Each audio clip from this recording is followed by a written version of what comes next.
folks, welcome to Not Another Whiskey Podcast, another episode, a 30 minutes with, and this week it's sponsored by Royal Brackla, and we have Mike McGinty here, who is the on-premise ambassador for Bacardi, who's going to chat to us about Royal Brackla and your journey, mate, as well, about how you got into all this. So thank you so much for being on the show. Yeah, thanks for having me, actually. It's an absolute pleasure to be along this afternoon to sit and chat to you guys. So I know, and we're doing this in person for a change as well. So as always, I've got my beautiful co-host with me, with his luscious beard, sitting right across the table, Mr. Daz Haldane. Hello. I thought I was going to have to introduce myself there for a moment. I thought you'd forgotten about me. Mate, I'm never going to do Yeah. Don't be like that. I thought that's the way it was going. Honestly, he gets so grumpy sometimes. Yeah, well, I'm honest. That's all. I'm not grumpy. But thanks for the introduction. That was very nice of you. Thanks for remembering me.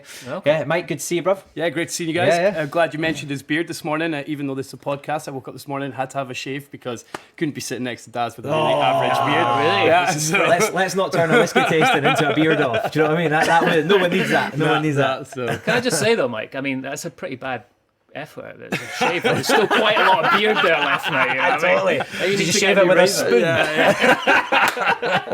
It's taken me 33 years to grow this. So. Totally. Oh well, we're not here to talk about beards, boys. Yeah. Well, mate, let's get into your journey because you're a Fifer originally, which is close to our hearts. So. Yeah, born and raised in Burnt Island, and I went to school over there until the end of primary school, and then for my sins, my parents shipped me over to Edinburgh. So every day on the train over to Edinburgh, over to Stuart Melville over here, actually. What, you're Stuart Melville? Yeah. Yeah. Are you? Oh, brilliant. There you Yeah. go. There we go. Two smelly mellies. Couple of posh boys. So a little bit about my kind of growing up background, and then I shipped myself up to Aberdeen. It was the furthest place I could go in Scotland, away from my family, to go to university, and that's kind of where I fell into bartending. I came down to Edinburgh actually one summer during the festival and worked in Hawk and Hunter. Daz was involved in Hawk and Hunter back in the day. Hawk and Hunter. Yeah. Blast from the past. Yeah. There's quite a lot of fun in there. Well, a lot of fun in there. And ironically enough, Callum Laurie was the first guy to teach me how to shake a cocktail. So I went in there as a bar back, did a bit of training with those guys, shipped myself back up to Aberdeen for uni, and told 99 in Aberdeen that I was a bartender.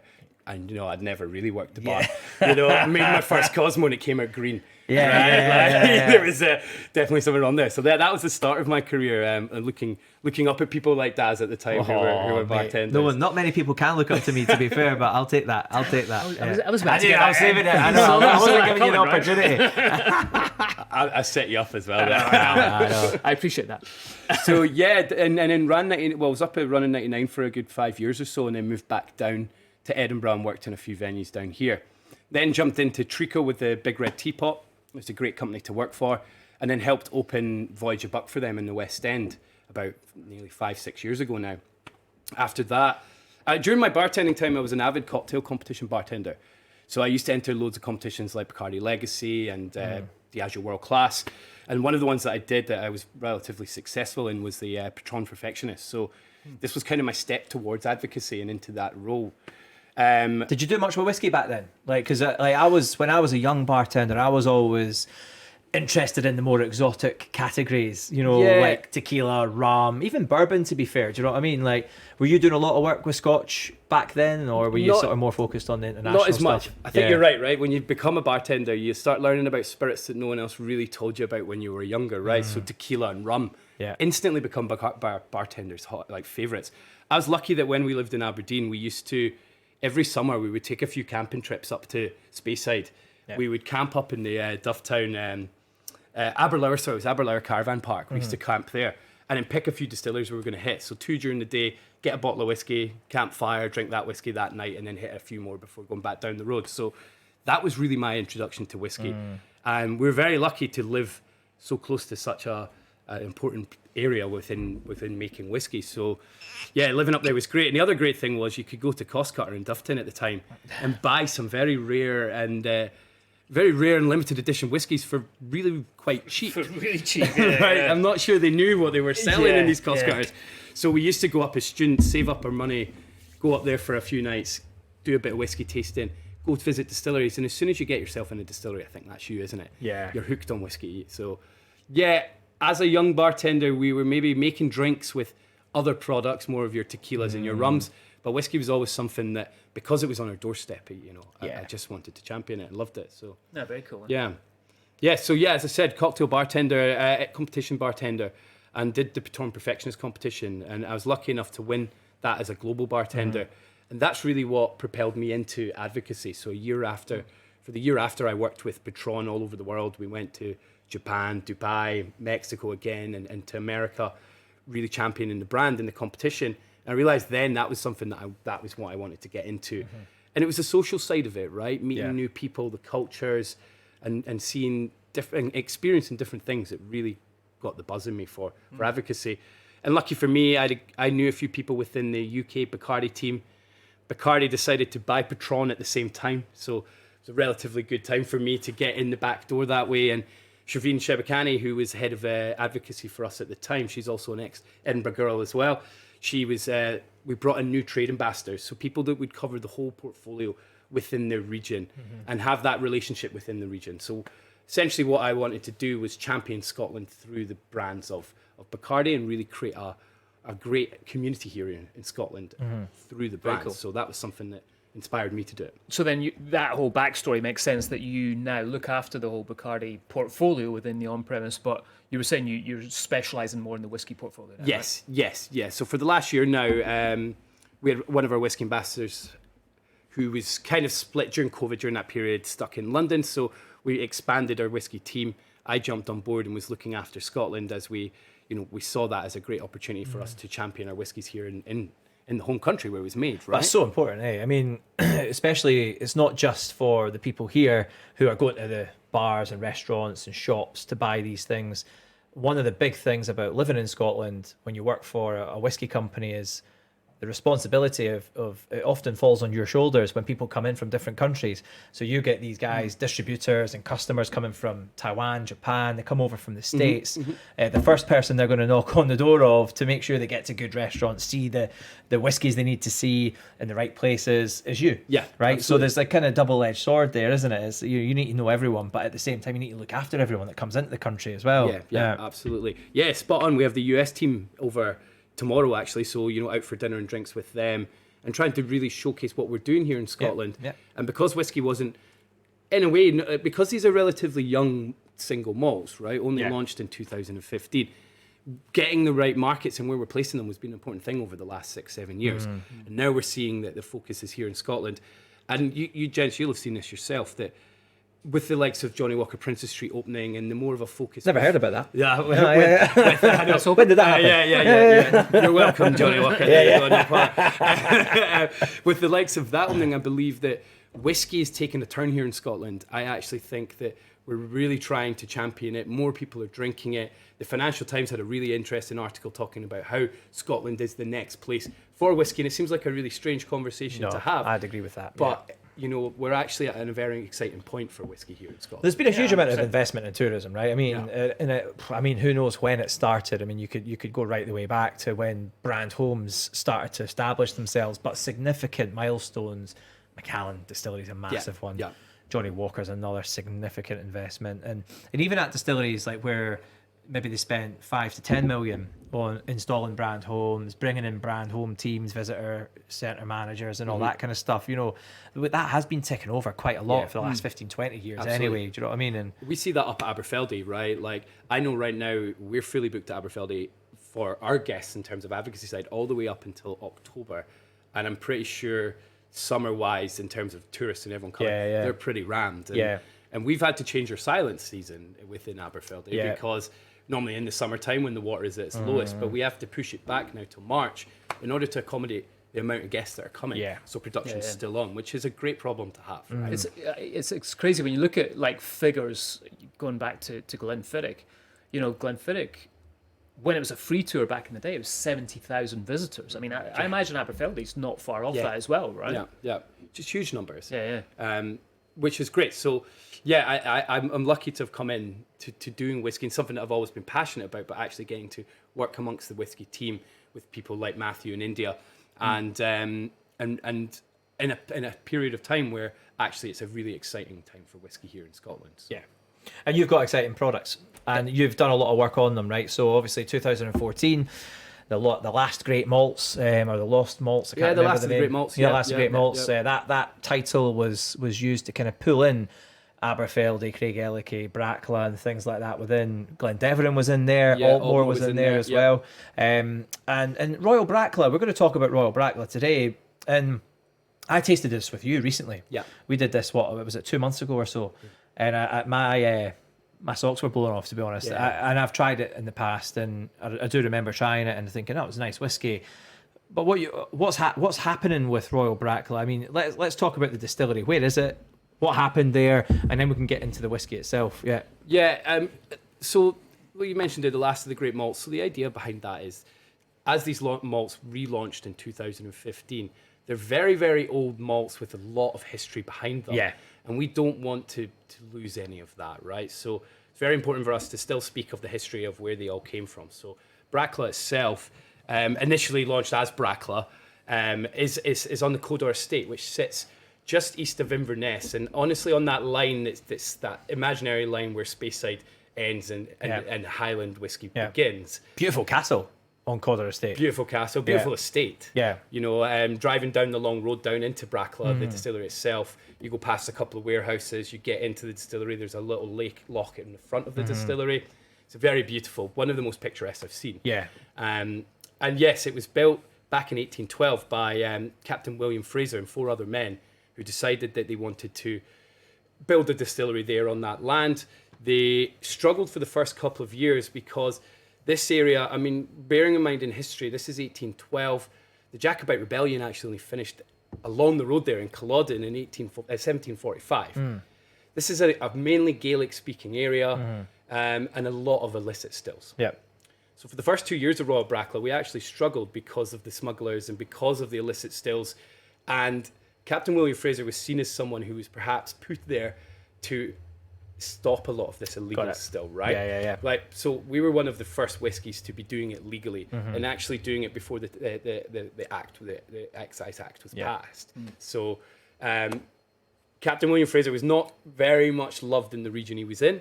And not a lot of people were drinking the whiskey in that region because it wasn't an illicit still. It wasn't a local person making it, even though he was born in Brackla.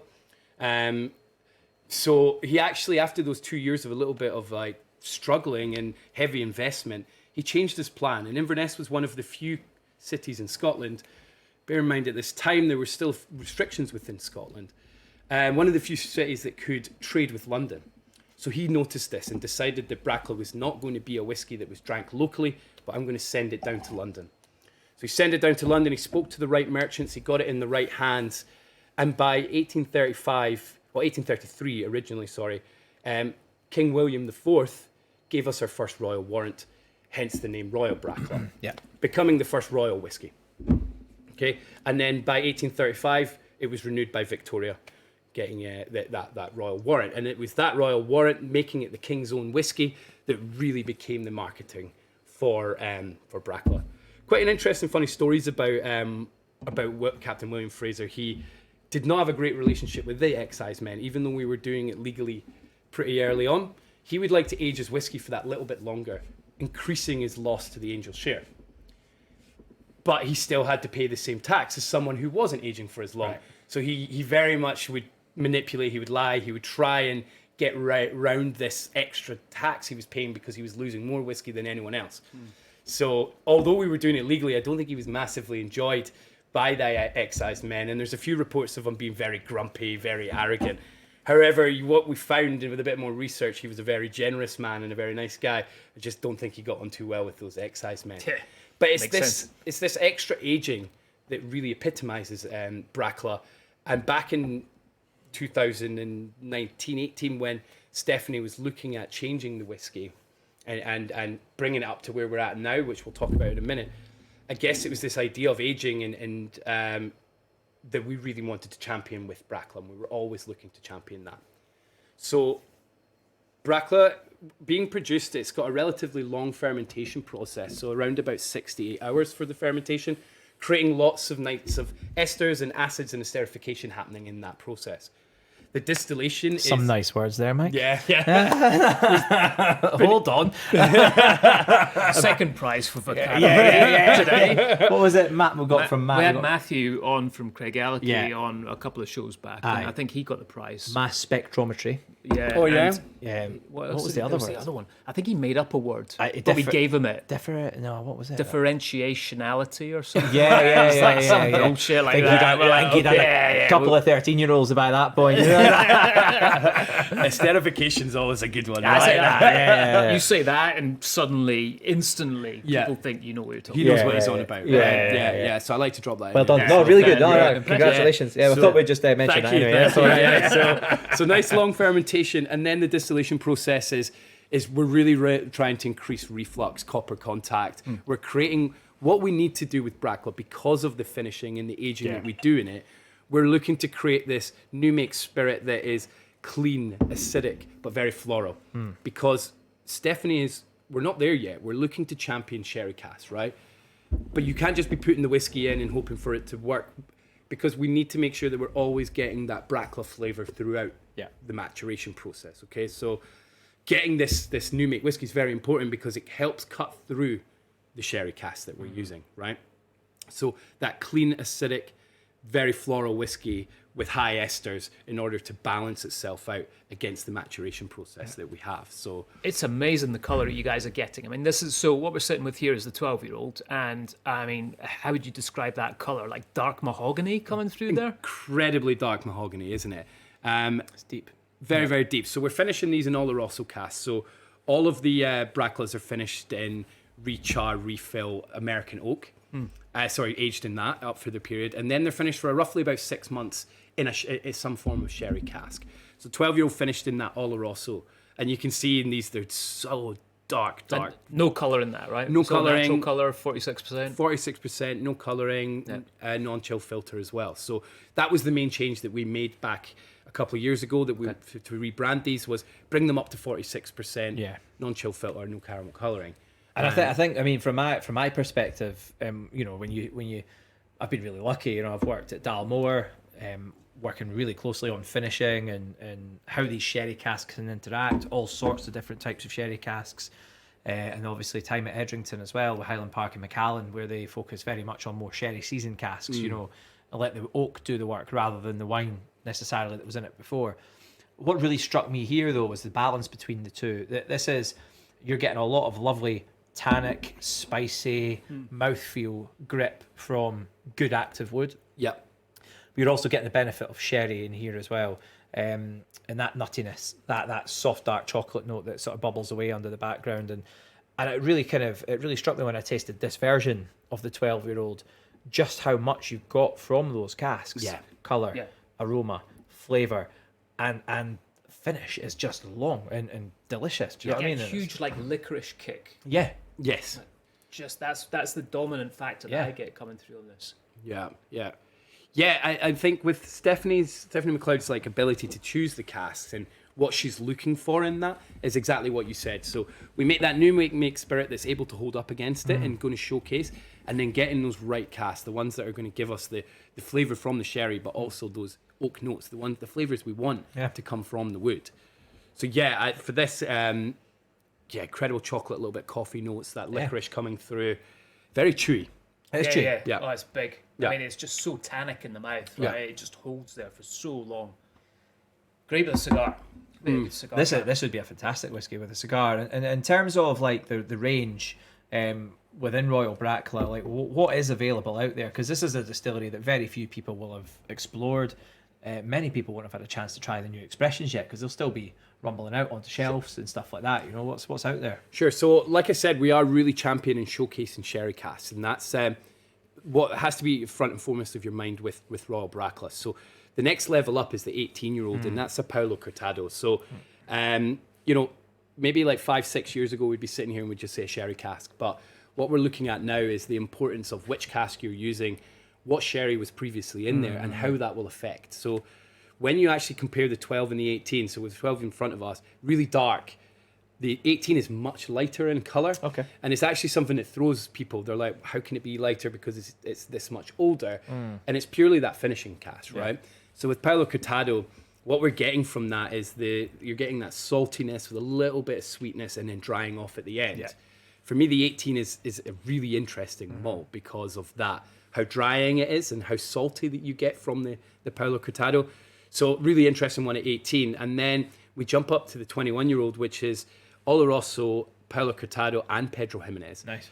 So honestly, I describe this as a roller coaster of sherry. And even when I first saw that bottle and saw what it was, I was like, how are you ever going to balance those 3 casks in one whiskey? Yeah. And what Stephanie's done is she takes you on this crazy roller coaster where it starts off being quite sweet, coming from the Pedro Jimenez, dropping off to that saltiness from the Paulo Cortado, and then finishing off with the dryness and that like licorice, that long feeling that we're getting from the Oloroso. So this wonderful balance of 3 different sherry casks and the ability to blend those, to have that blend of flavors and being able to showcase the new make spirit still coming through. Yeah. But then having that, you're actually beginning to, you can pick out each cask, which is a great achievement. This seems like a brand that would lend itself to that, right? I mean, I can't see this brand going in a direction of being experimental or, kind of being More played classic. about with too Bit more much. classic, Yeah. isn't It's it? got that, it's obviously got the Royal Warrant and the bottle that you guys can't see right now listening, but we'll post some pictures of it online. It just looks very, I suppose, elegant, right? It's a good word to describe it. Yes, it's a very classy malt. Yeah. I think, and that's the idea that we're going for here, is that very elegant, very classy, showcasing those incredible sherry flavors, and the bottling goes alongside that, right? Like the packaging and the image between that is really, it's all about class, isn't it? And about quality, and really championing that quality. Actually looks too nice for Mitch to be drinking it, to be honest. Agree? Yeah. Way above my pay grade. 100%. Yeah. Talking about that, like what is the price point of Royal Brackla? This one sits between about 50 and 60. Okay. The 18, you're looking about 120, and then next one up, we're about 220. It's still really reasonable. So for still that sitting at price a point. very, very reasonable price point. And all beginning to really start gaining great traction in terms of awards and stuff. Last year we had at the Scotch Whisky Awards, it won Best 21-year-old and above. So that's phenomenal, And when we look at other whiskies of that age, you're looking at it being almost £100 cheaper than some, for the quality of the liquid in there. I still think it's an absolute steal. So if you're seeing this out and about, get your hands on it, because I can only imagine it's going to increase in price. That'd be a good old fashioned as well. That 12. Yeah.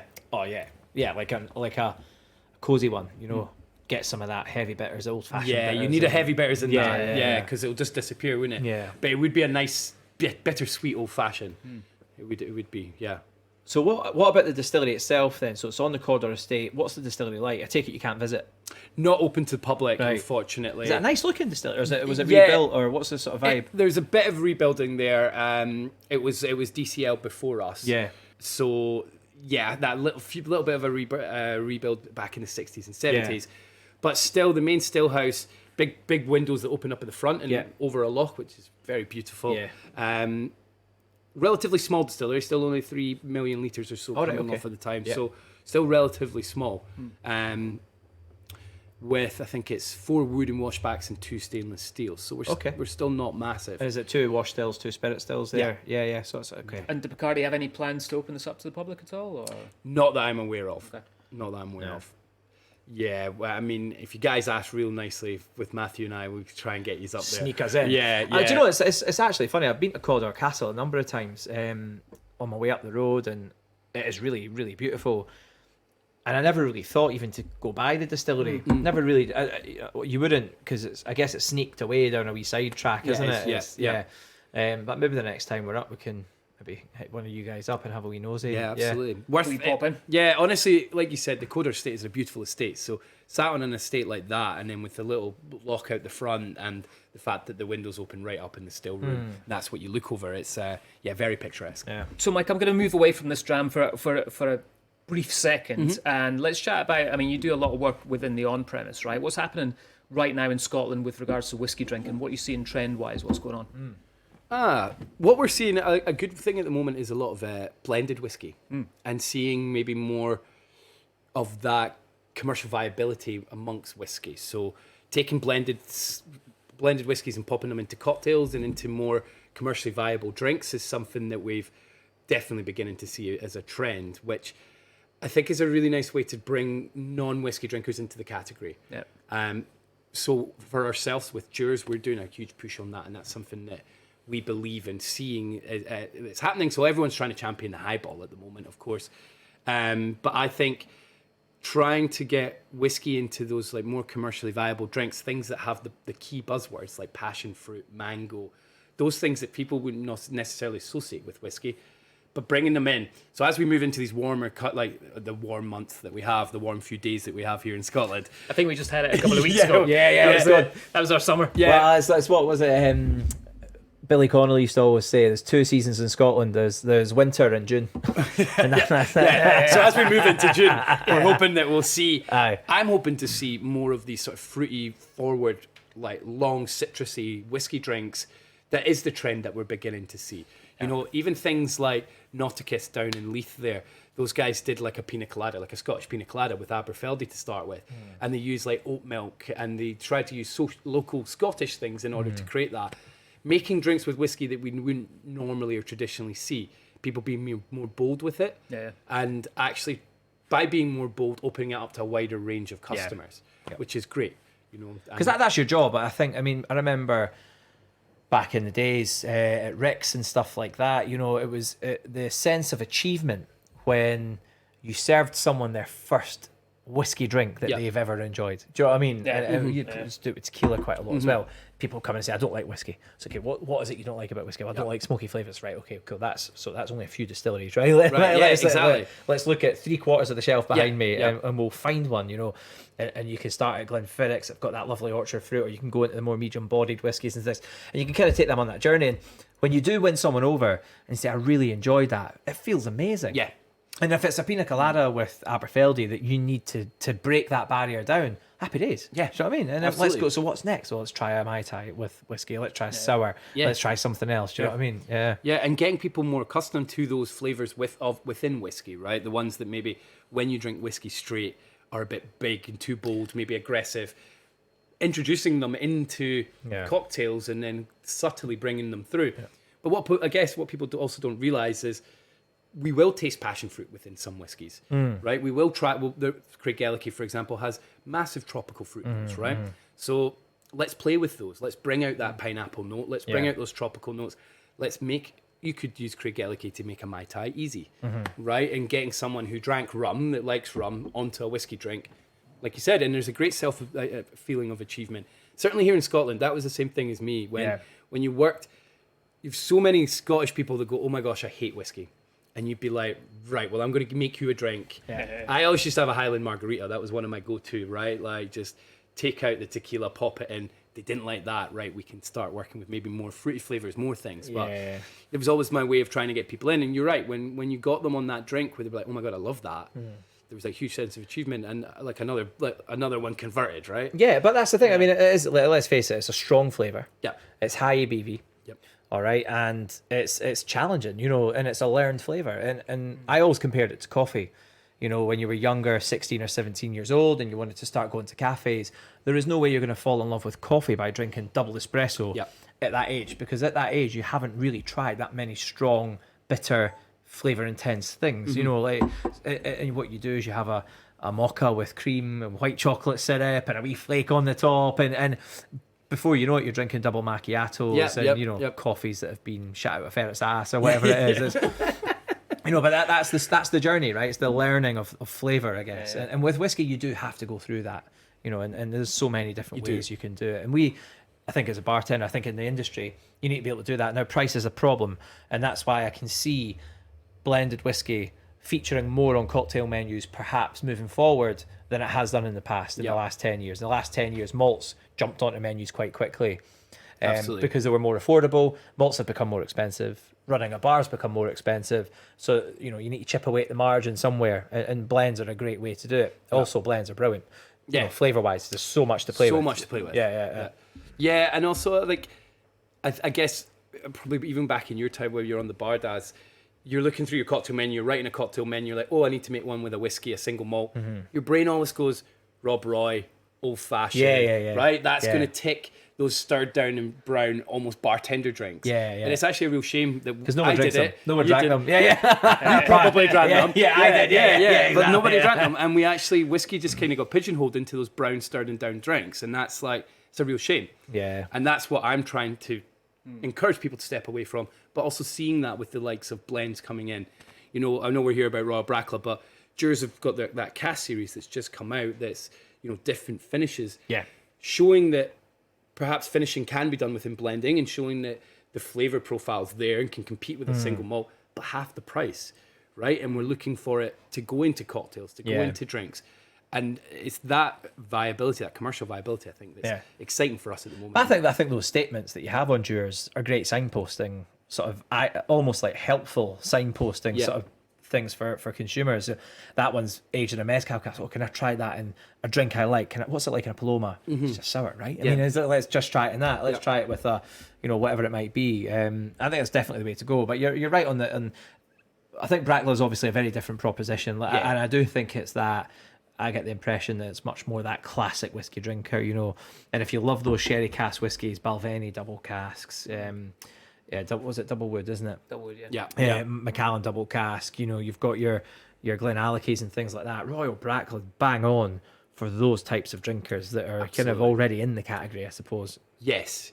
I think obviously sherry is that buzzword, and a lot of people go towards their sherry whiskies and their big sherry bombs, but I think the complexities of Brackla, that, as you said, the balance between the tannins and the oak, the flavour from the fortified wine and the new make spirit really make it a very complex whiskey, right? We're not just looking at, let's just stress, it's not just sherry. Yeah. Right? We're not got a big sherry finish here. It's not just, even when you look at the colour, I guess I would instantly be like, my gosh, that's a bottle. Going to taste like a bottle of sherry, right? Yeah. But it doesn't. It has a balance between it all. That's where, I think the Brackla sits at that level. That's a dram that I'd give to a Macallan drinker. You know what I mean? If someone loved Macallan. 100%. Yeah. I'm a Macallan drinker. Yeah, I love Macallan. Great Macallan is some of the best whiskey that's out there, and this is exactly the sort of thing I would put in front of myself and go, let's have a couple of these. This will be good. Put that in front of yourself. I would put it in front of myself. Have we chat to yourself? I do talk to myself quite a lot.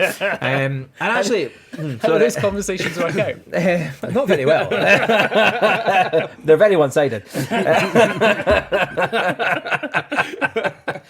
But what I think would be really pleasant, and Mike, I don't know if you've done this or not, because of the flavour, because of the full flavoured sherry, you've got good age in here, you've got good ABV in here. Food is something that actually jumps out at me here that would work really well, and I think this can work well across a lot of different types of food. Yeah, little savoury note too, bit of sushi, nice flavours that would work quite nicely, but then right into puddings as well, things like big dark chocolates and stuff. What works well with this one? I think you're right. I think meat works well with that, actually. Like red meats, like venison, oily meats, venison, that kind of venison, any sort of like jamon, any sort of really cured meats that are quite heavy in oils is going to work well with that. Like quite because it's going to hold up, right? So you need something like a venison that, even like probably when venison's at its most pungent as well, right? Where you're able to compete with that, the big tannin notes and the big notes from this. Yeah. I'll have some cured chickpeas. Faking. And faking's not going to make it. I always forget you're a vegetarian. I know, I don't look like one. Yeah. I was surprised to find out you're a vegetarian too. Yeah. So if we're going to talk about vegetarian, something like barbecued mushrooms, would go really well with this. If you were to sort of marinate your mushroom in a bit of soy and a bit of like sesame oil, then barbecue them, you're going to get a bit of a toasted note, but really umami will work well with something like the 12-year-old. Now, interesting you asked, because I think if you are a fan of sherry and if maybe you've been to Seville, maybe you've been to Cadiz, and you've gone to try sherry. Now, tapas over there isn't what we have here, where you go to one tapas restaurant and everything is there, right? So certain restaurants will specialize in the cheese part or the meat part, right? And when you go to that particular tapas restaurant, they're going to recommend a sherry to go with it. Now, I can only stress that what you would recommend, say, for an Oloroso or for a Paolo Cortado, so the 18-year-old, I think something fishy and lighter seafood would work really well with that, right? And actually looking at what they do with sherry and when they would drink it with what course, and actually this is just going to slot right in. You know, and also like coffee. Yeah, this is bang on. Like whether a wee espresso on the side, a bit of temperature change, bit of flavour combination, work really well. Lovely. Yeah. Yeah. Fantastic. All right, Mike. Well, listen, we're going to wrap this up, man. Thank you so much for being on the show. Thank you for bringing this delicious dram. Tell people where they can find a little bit more about Royal Brackla. Either on the Royal Brackla website. So if you Google Royal Brackla, there's some really good information there. You're always chatting about all this on social media, and you're exactly, yeah. So I'm on Instagram, just Mike.McGinty, I believe it is. So it's good you know your own. Yeah. Well done. I always get confused. He was the Patron Perfectionist. Someone runs his account for him. That's why that. It's because Mike. Yeah. No, do you know what? I have an email address that's Mike_McGinty, and then that one's Mike.McGinty. So way to confuse me. But Mike McGinty, Mike.McGinty on Instagram. So beautiful, man. Well, thanks for coming along to the show. Cheers. Lunch. Yeah, thanks. Cheers for having me, gents. It's been great fun.